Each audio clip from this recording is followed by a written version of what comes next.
하나님의 말씀 창세기 1장 3절부터 5절까지입니다. 제가 봉독을 해드리겠습니다.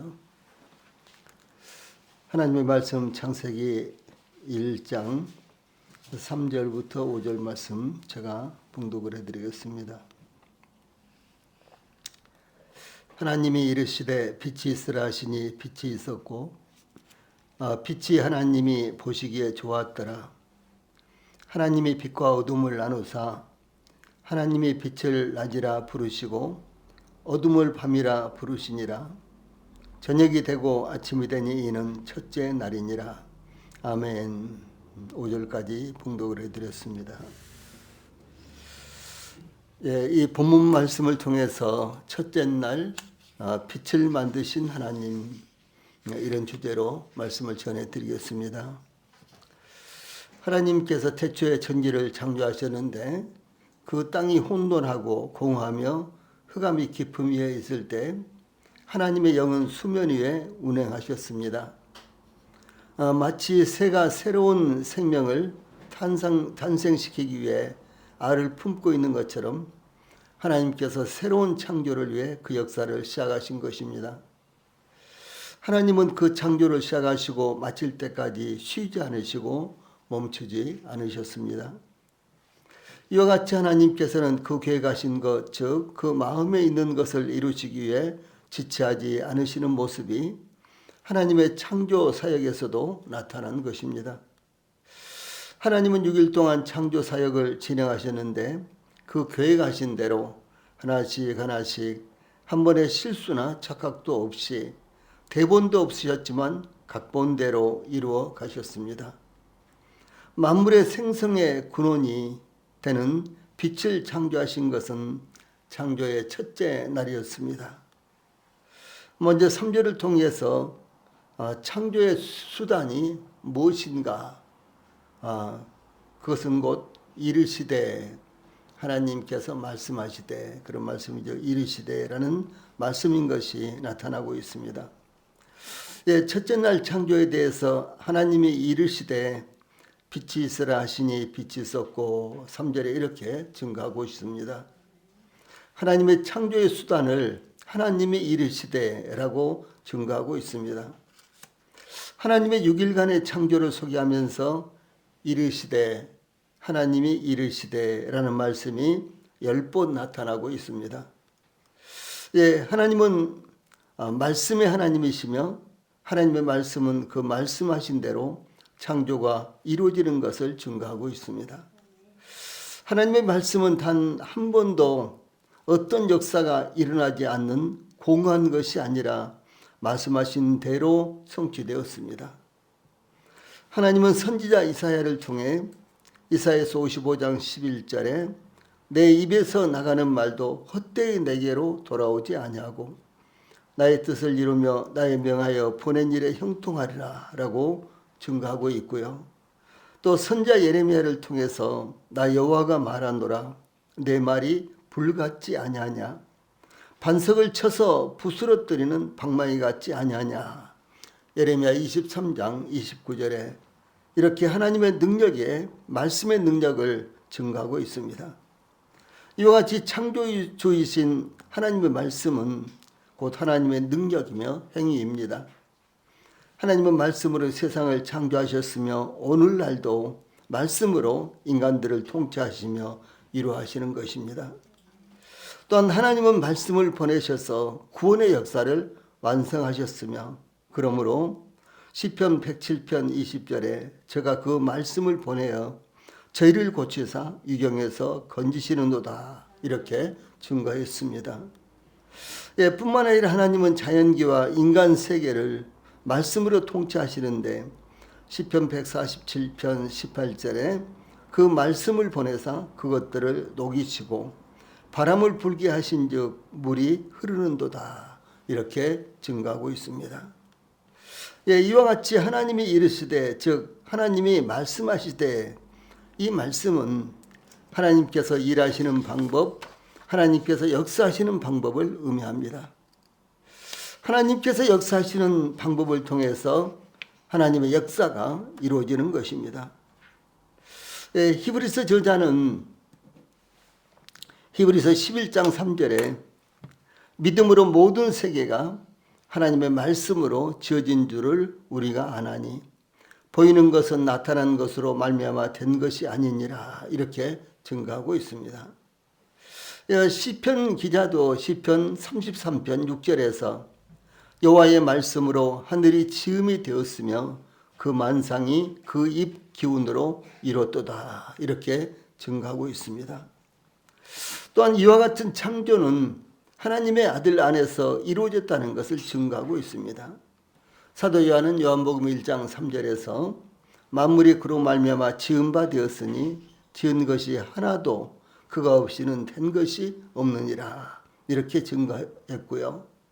또 사도 바울은 그러나 우리에게 한 하나님 곧 아버지가 계시니 만물이 그에게서 났고 우리도 그를 위하며 또한 한 주 예수 그리스도께서 계시니 만물이 그로 말미암고 우리도 그로 말미암았느니라 고린도전서 8장 6절에 이렇게 증거하고 있으며 이어서 골로새서 1장 15절로 17절에서는 그는 보이지 아니하시는 하나님의 형상이요 모든 창조물보다 먼저 나신 자니 만물이 그에게 창조되되 하늘과 땅에서 보이는 것들과 보이지 않는 것들과 혹은 보좌들이나 주관들이나 정사들이나 권세들이나 만물이 다 그로 말미암고 그를 위하여 창조되었고 또한 그가 만물보다 먼저 계시고 만물이 그 안에 함께 섰느니라 이렇게 증거하고 있습니다.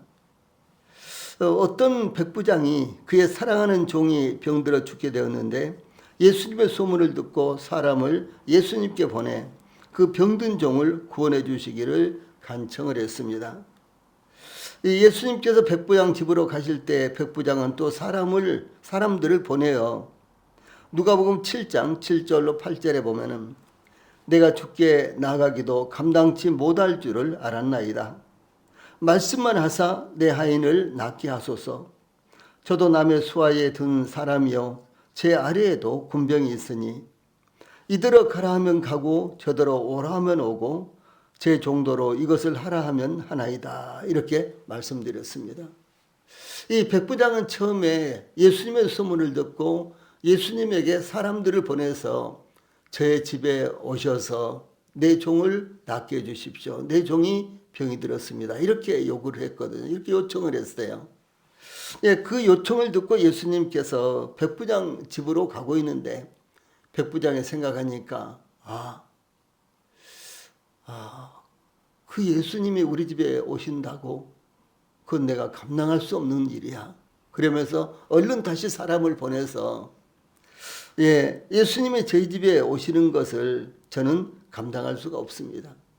그러므로 제 집까지 수고로 오시지 말고 다만 말씀만으로 낫게 해주십시오. 이렇게 요청을 한 것입니다. 예수님께서 그 말씀을 들으시고 저를 기이 여겨 돌이키사 쫓는 무리에게 이르시되 내가 너희에게 이르노니 이스라엘 중에서도 이만한 믿음을 만나보지 못하였노라 이렇게 말씀하셨습니다. 예수님께서 심부름 왔던 사람들이 백부장의 집에 돌아가 보니 예수님께 심부름 왔던 사람들이죠. 그 사람들이 백부장의 집에 돌아가 보니 종이 이미 강건하여졌습니다. 이 백부장의 말씀만 하사라는 요청은 백부장의 믿음이요 예수님의 능력이 그 말씀을 통하여 이루어진다는 것을 의미하는 것입니다. 그러므로 시편 저자는 107편 20절에 제가 그 말씀을 보내어 저희를 고치사 유경에서 건지시는도다 이렇게 증거하였습니다. 또한 예수님께서 가버나움 회당에서 더러운 귀신 들린 사람이 소리 지르자 그 귀신을 꾸짖으시며 잠잠하고 그 사람에게서 나오라. 마가복음 1장 25절 말씀입니다. 이렇게 말씀하시자 귀신이 곧 그 사람에게서 나왔습니다. 그것을 본 사람들이 다 놀라 서로 묻기를 이는 어찌미냐 권위 있는 새 교훈이로다. 더러운 귀신에게 명한 적 순종하는도다. 마가복음 1장 27절 또 누가복음 4장 36절에도 똑같은 말씀이 나오고 있습니다.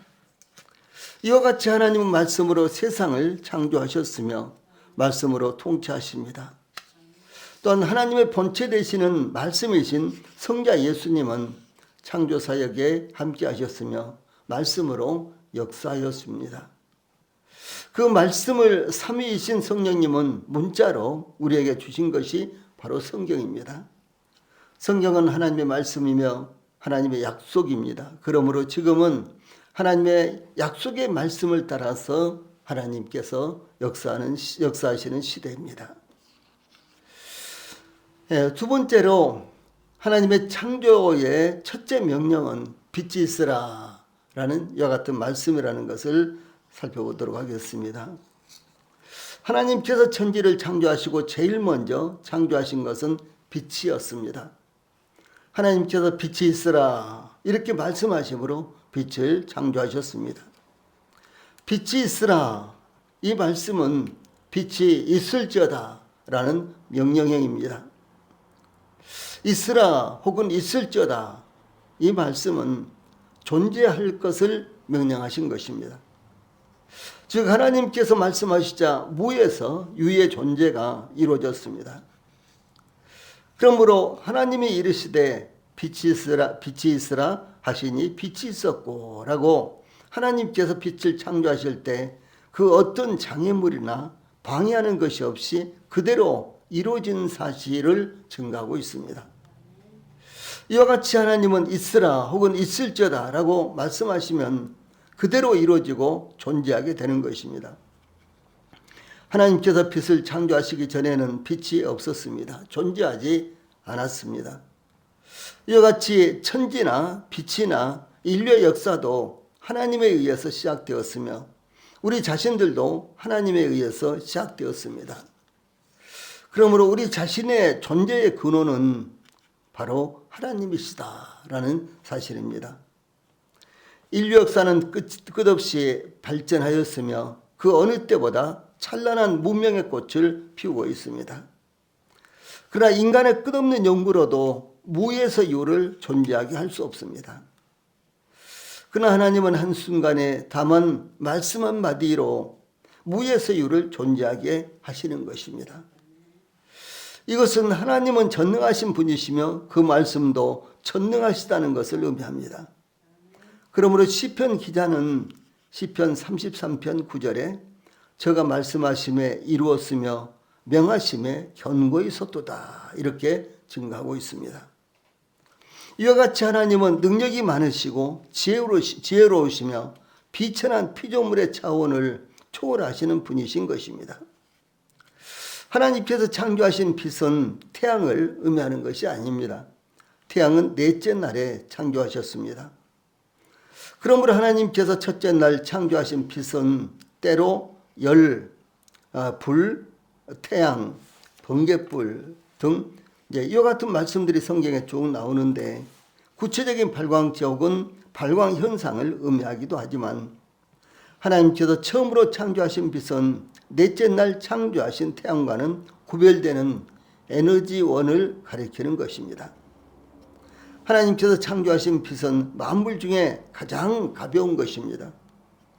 그러면서 그 빛은 생명과 생존에 가장 필수적인 요소입니다. 하나님께서 빛을 창조하심으로 다양한 형태의 에너지인 열이 생겨난 것입니다. 즉 태양에서 빛뿐만 아니라 열이 함께 발생하는 것과 같은 것입니다.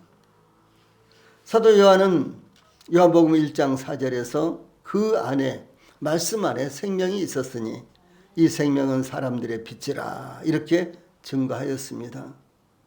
예수님 안에 즉 인격적으로 말씀 안에 생명이 있다는 것입니다. 또한 그리스도 안에 있는 참되고 영원한 생명이 참빛이다 라고 하는 사실이 요한복음 1장 9절에 나타나고 있습니다. 그러므로 예수님께서는 자신을 가리켜서 요한복음 8장 12절에 나는 세상의 빛이니 나를 따르는 자는 어둠에 다니지 아니하고 생명의 빛을 얻으리라 라고 말씀하셨습니다. 또한 사도 요한은 하나님은 빛이시니라, 빛이시라 요한일서 1장 5절에 이렇게 증거하고 있습니다. 즉 하나님의 본성이 빛이시다라고 하는 것입니다. 예수님이 빛이시며 하나님이 빛이신 것입니다. 아울러 예수님은 마태복음 5장 14절에 너희는 세상의 빛이라 이렇게 말씀하셨으며, 사도 바울은 에베소 5장 13절에서 너희가 전에는 어두움이더니 이제는 주 안에서 빛이라 빛의 자녀들처럼 행하라 이렇게 말씀하셨습니다. 하나님이 빛이시고 예수님이 빛이신데 그 하나님을 믿고 바로 예수님을 믿음으로 말미암아 구원받은 빛이 저희들 안에 있는 그리스도인들, 구원받은 성도들은 바로 세상의 빛이다 이렇게 말씀을 하신 것입니다. 그러므로 그리스도인들이 세상의 빛이요 주 안에서 빛이라는 것은 그리스도인들은 그 안에 복음과 진리를 소유하고 있기 때문이며, 또 뿐만 아니라 영원한 생명을 소유하고 있기 때문에 그렇게 부르는 것입니다. 즉 세상을 향해 복음과 진리의 빛을 비춰야 한다는 것이며, 또 뿐만 아니라 생명의 빛을 비춰야 한다는 것을 이렇게 말씀하고 있습니다. 다음에 4절 초반절에는 창조에 대한 평가가 나타나고 있습니다. 하나님께서 최초로 창조하신 것이 빛이었는데 4절 초반절에 그 빛이 하나님이 보시기에 좋았더라. 이렇게 평가한 것은 하나님의 의도대로 빛이 창조되었다는 것을 의미합니다. 하나님의 창조 사역과 관련하여 하나님의 보시기에 좋았더라 라는 말씀이 창세기 1장에서 이런 평가가 7번 언급되어 있습니다. 하나님의 창조 사역이 완성되고 난 다음에 하나님께서 보시기에 좋았더라 이렇게 말씀하신 것은 하나님께서 의도하신 대로 창조가 이루어졌을 뿐만 아니라 하나님께서 창조하신 것을 직접 보시고 인준하시는 것을 의미합니다. 이와 같이 만물은 우연히 존재하게 된 것이 아니라 하나님께서 계획하시고 의도하신 대로 이루어진 것입니다. 그러므로 하나님께서 창조하신 것들은 모든 목적을 갖고 있는 것입니다. 목적 없이 존재하는 것은 하나도 없습니다. 그 목적은 피조물들이 갖고 있는 것이 아니라 하나님께 있는 것입니다. 즉 하나님께서 목적하시는 것이 피조물들의 목적인 것입니다. 이와 같이 저희들의 목적도 저희들에게 있는 것이 아니라 하나님께 있는 것입니다. 그러므로 하나님의 목적이 곧 저희들의 목적이 되어야 한다라고 하는 사실입니다. 이것은 굉장히 중요한 것입니다. 우리 성도님들이 살아야 하는 목적이 있죠. 우리 성도님들이 예수님을 믿어야 하는 목적이 있죠. 그 목적은 저희들이 갖고 있는 것이 아니라 저희들을 존재케 하신 바로 창조주이신 하나님께 있는 것이며, 하나님께서 저희들에게 대해서 어떤 목적을 갖고 계시느냐, 이것이 바로 저희들의 목적이 되어야 된다라는 사실을 우리 성도들이 갖고 있어야 되는 것입니다. 참 중요한 것입니다. 저희들 주변에 내지는 저희들이 또 만드는 것, 혹은 또 저희들이 값을 지불하고 사는 것, 매입하는 것, 이 모든 것들이 그 물건이 자체적으로 목적을 갖고 있는 것이 아니라 바로 그 물건을 만든 사람이 목적하는 것이 바로 그 물건의 목적이요, 그 물건을 구입하는 저희들이 목적하는 것이 바로 그 물건의 목적이다라고 하는 사실입니다. 이와 같은 측면에서 하나님께서 저희들을 값을 지불하고 사셨죠. 뿐만 아니라 저희들을 지으신 분은 하나님이십니다. 그러므로 하나님의 목적이 바로 저희들의 목적이요, 하나님의 목적을 따라서 저희들이 살아야 된다라는 말씀입니다. 여기 좋았더라 라는 말씀은, 이 표현은 영어로 good이죠. 그런데 이 표현은 위대한, 놀라운, 완벽한 혹은 아름다운 등의 뜻으로 사용되었습니다. 이것은 하나님께서 계획하시고 의도하신 대로 창조되었을 때 하나님께서 그것을 보시고 만족하셨다라고 하는 것을 의미합니다. 이 하나님께서 창조하시고 하나님께서 보실 때, 하나님께서 평가하실 때 좋으셨어요. 만족하셨습니다. 예, 하나님께서 의도하시고 계획하신 대로 그대로 되었다라고 하는 사실입니다. 또한 하나님께서 의도하시고 창조하신 것은 선하고 완전하며 모든 것이 하나님의 목적에 적당하였다라고 하는 것을 의미합니다. 하나님께서 만드신 것을 누구에겐가 검사를 받으시거나 시운전을 시도해 보실 필요도 없으셨습니다. 모든 것이 하나님께서 계획하시고 의도하신 대로 적당했다라고 하는 것입니다. 우리나라의 나로호 발사는 2번이나 실패하다가 3번째 발사에 성공을 했죠. 그때 첫 번째 실패하고 두 번째도 실패했을 때 국민들은 굉장히 낙심을 했습니다. 그런데 이 관계자들은 첫 번째 실패 때도 두 번째 실패 때도 많은 것들을 배울 수 있었다라고 이렇게들 말했습니다. 그런데 일본은 저희들보다도 더 여러 번 인공위성을 발사를 했는데 대부분 실패를 했습니다. 미국의 나사도 수차례 실패했습니다. 심지어 우주 비행사들의 목숨까지 앗아간 챌린저호와 이 콜롬비아호의 폭발 사고도 있었습니다. 우주인들을 4명, 5명을 태우고 인공위성을 발사를 했는데 한참 올라가다가 폭발을 해가지고요. 그 잔해조차도 다 온전히 거두지 못할 정도로 그렇게 되어버린 사례가 미국에도 여러 번 있었습니다. 또 그것뿐만 아니라 러시아도 마찬가지였습니다. 러시아가 가장 많이 실패를 했습니다.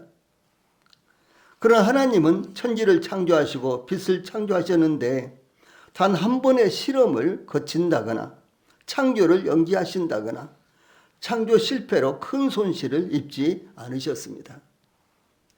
이것은 하나님의 모든 사역이 완벽하시다는 것을 의미합니다. 그러므로 하나님의 하신 일을 온전한 믿음으로 받아들이고 순종해야 하는 것입니다. 또 뿐만 아니라 저희들을 창조하신 하나님, 또 저희들을 구원하신 하나님, 이것은 이 하나님의 뜻에 하나님의 목적에 아주 완벽하게 설계되었고 완벽하게 이루어졌다라고 하는 것을 의미합니다. 그래서 하나님께서 저 인간들을 창조하신 것은 실패작이 아니라 성공작입니다. 하나님께서 저희들을 구원하신 것은 실패작이 아니라 성공작입니다. 그래서 하나님께서 저희들을 지으시고 또 저희들을 구원하시고 얼마나 좋아하시는지 우리는 그렇게 실제로 성경에서도 볼 수가 있을 뿐만 아니라 상상할 수도 있는 것입니다. 하나님께서 사람을 창조하셨을 때에는 단 한 번 보시기에 심히 좋았더라. very good 이렇게 1장 31절에 나타나고 있습니다. 하나님의 보시기에 좋았더라. 그랬는데 이 6번은 그렇게 되는데요. 마지막 7번째 인간을 만드시고 그리고 하나님께서 의도하신 대로 창조 사역을 끝내시고는 보시기에 심히 좋았더라. 이렇게 말씀하셨습니다. 그것은 하나님의 뜻에 가장 적당하게 창조되었다라고 하는 것을 의미합니다. 그 하나님께서 저희들을 구원하시고 하나님의 자녀요 하나님의 백성으로 삼으셨습니다. 선지자 스바냐는 스바냐서 3장 17절에서 너희 하나님 여호와가 너희 가운데 계시니 그는 구원을 베푸실 전능자시라. 그가 너로 인하여 기쁨을 이기지 못하여 하시며 너를 잠잠히 사랑하시며 너로 인하여 즐거이 부르며 기뻐하시리라. 이렇게 말씀하고 있습니다. 그가 너로 인하여 기쁨을 이기지 못하여. 예, 그 기쁨이 너무 그 기뻐하시는 그 마음이요 너무너무 벅차서 그런 말씀입니다. 저희들을 창조하시고 뿐만 아니라 저희들을 구원하시고 하나님께서 얼마나 기뻐하셨는지, 예, 지금 그런 모습을 이렇게 말씀하고 있습니다.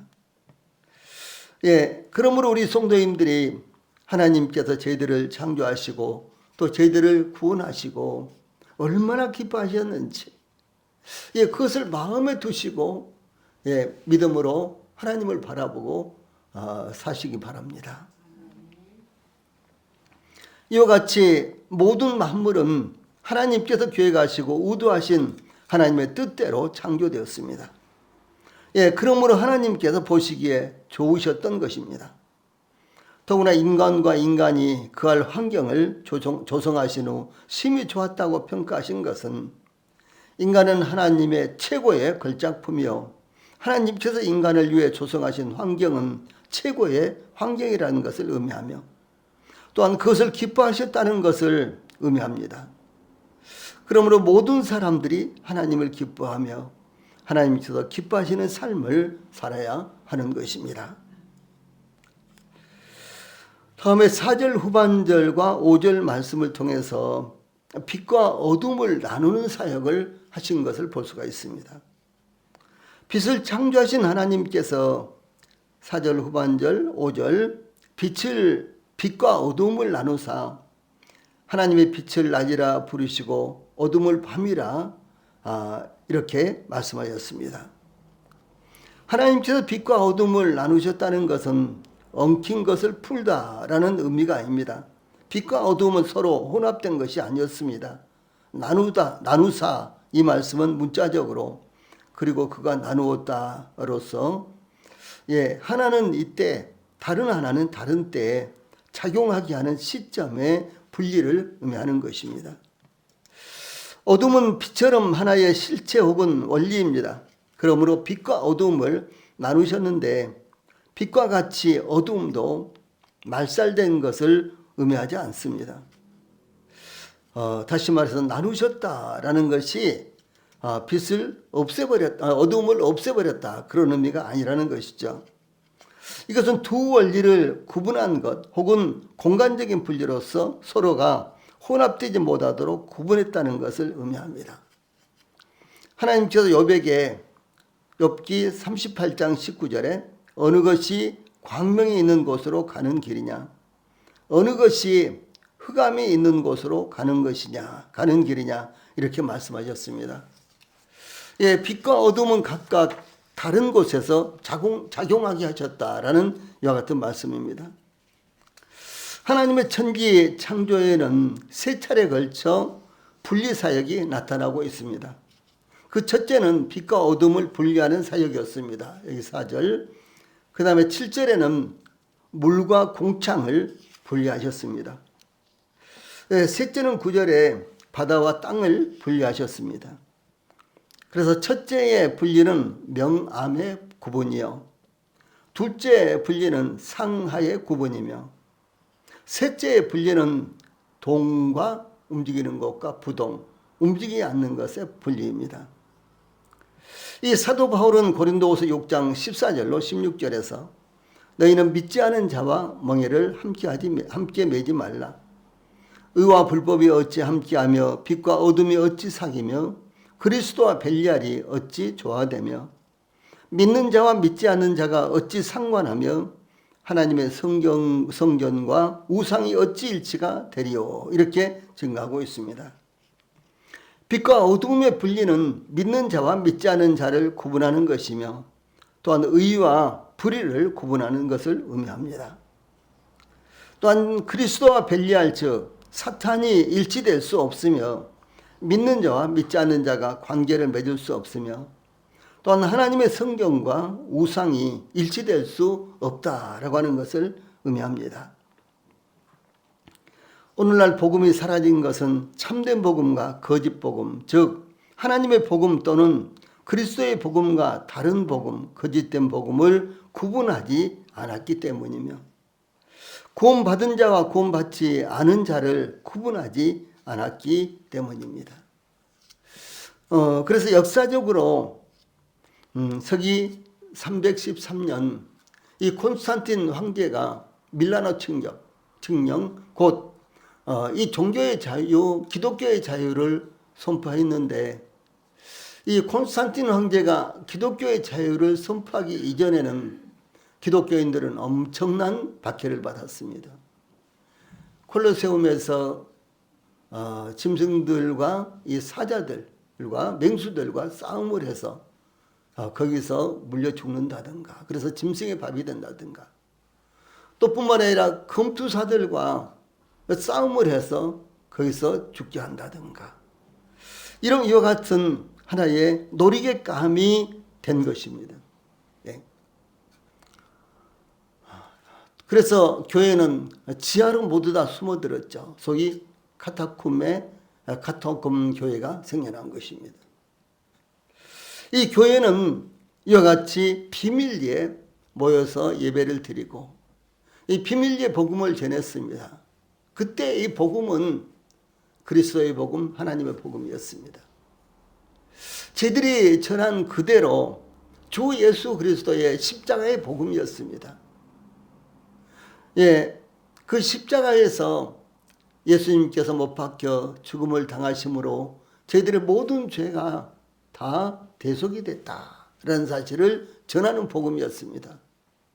이 사실을 믿으면 구원받는다고 하는 이와 같은 복음이었습니다. 그런데 이 콘스탄틴 황제에 의해서 기독교의 자유가 선포되자, 그리고 뿐만 아니라 기독교인들에게 특혜를 주자,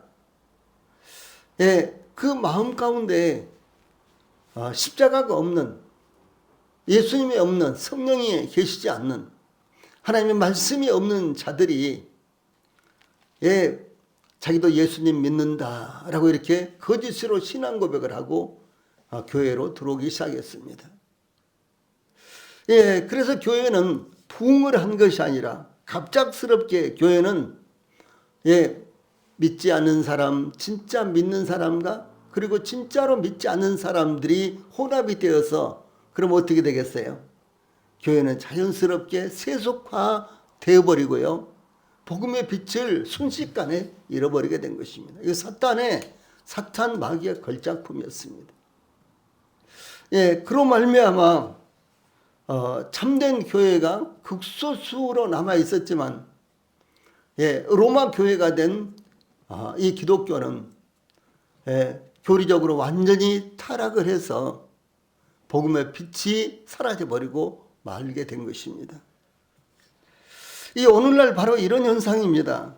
그래서 이 교회의 부흥을 위해서, 대형교회를 위해서 무작위로 교회 안에 들어옵니다.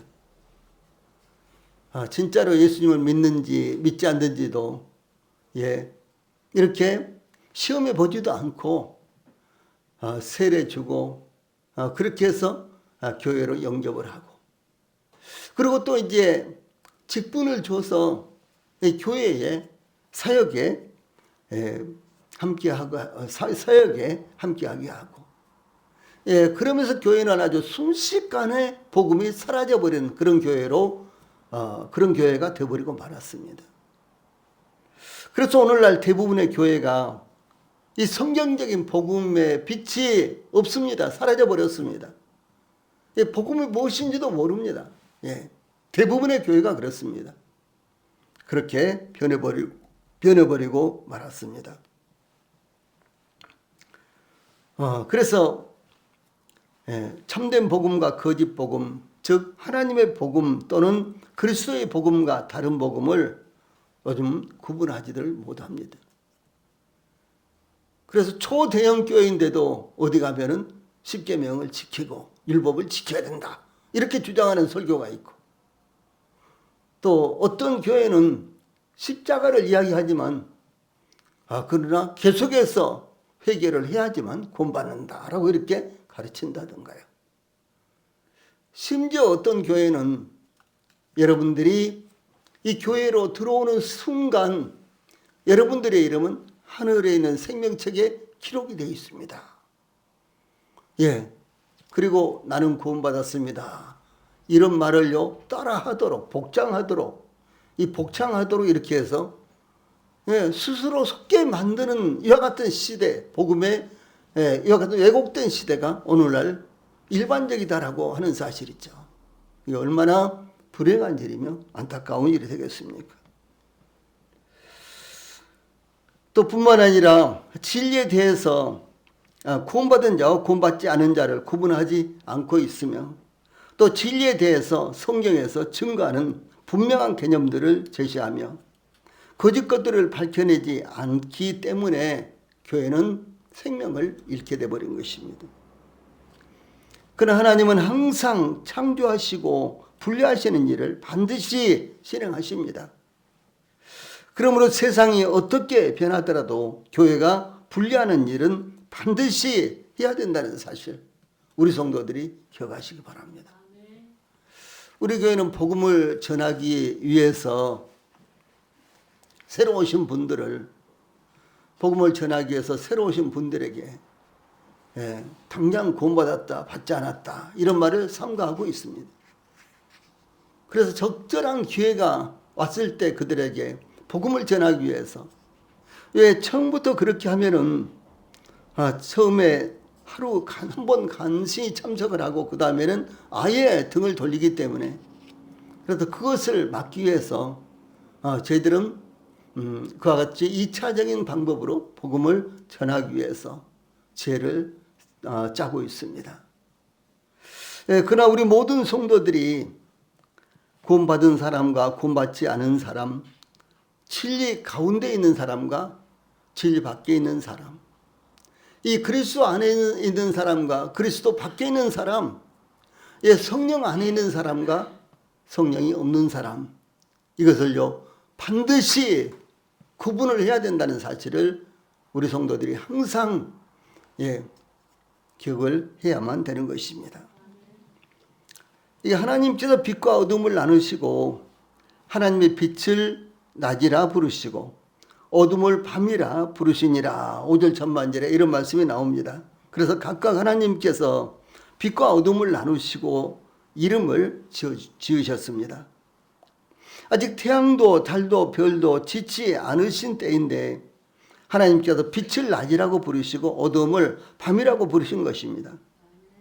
하나님께서 낮밤을 지으시고 이 분리하신 것은 낮도 필요하며 밤도 필요하다라고 하는 것을 의미합니다. 참 하나님이, 저는 이 대목을 성경을 보면서요 얼마나 지혜스러운지, 하나님이 얼마나 놀라우신지 참 저의 언어로서는 표현이 안 되는 거예요. 그래서 하나님께서 밤낮을 지으시고 혹은 낮밤을 지으시고 분리하신 것은 낮도 필요하며 밤도 필요하다라고 하는 것을 의미합니다. 하나님께서 낮과 밤을 만드신 것은 만물의 생성과 인간의 생존과 정서적으로나 절대적으로 필요한 환경입니다.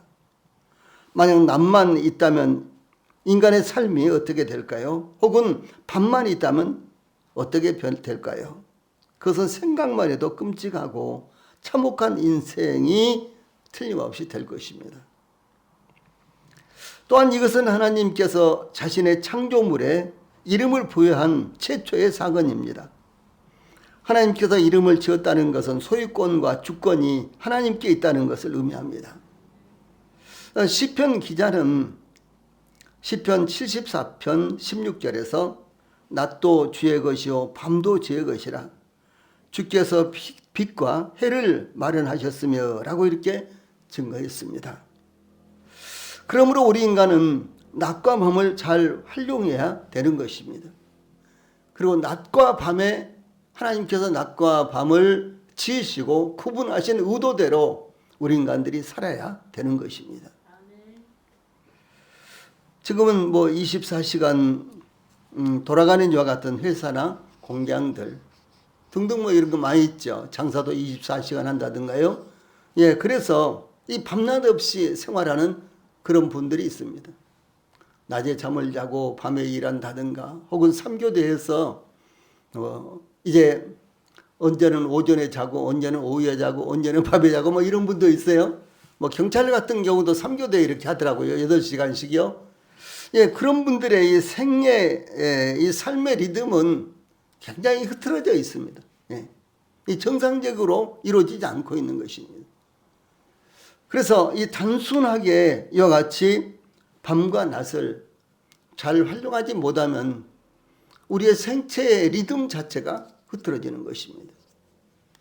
그래서 우리 성도들이 이와 같은 부분들을 기억하시고요. 이 밤과 낮을 하나님께서 만드시고 구분하신 것을 잘 활용을 하셔야 되는 것입니다. 이어서 5절 후반절에 저녁이 되고 아침이 되니 이는 첫째 날이니라. 이런 말씀이 나옵니다. 이 말씀은 하루를 시작하시고 마감하시며 시간의 요소들을 만드시고 구분하신 것을 의미합니다. 우리는 이와 같이 하나님께서 정하신 틀 안에서 하루하루를 살아가고 있는 것입니다. 예, 그러므로 하나님께서 계획하신 하루하루가 하나님 앞에서 참된 보람을 찾는 나날이 되시기를 바랍니다.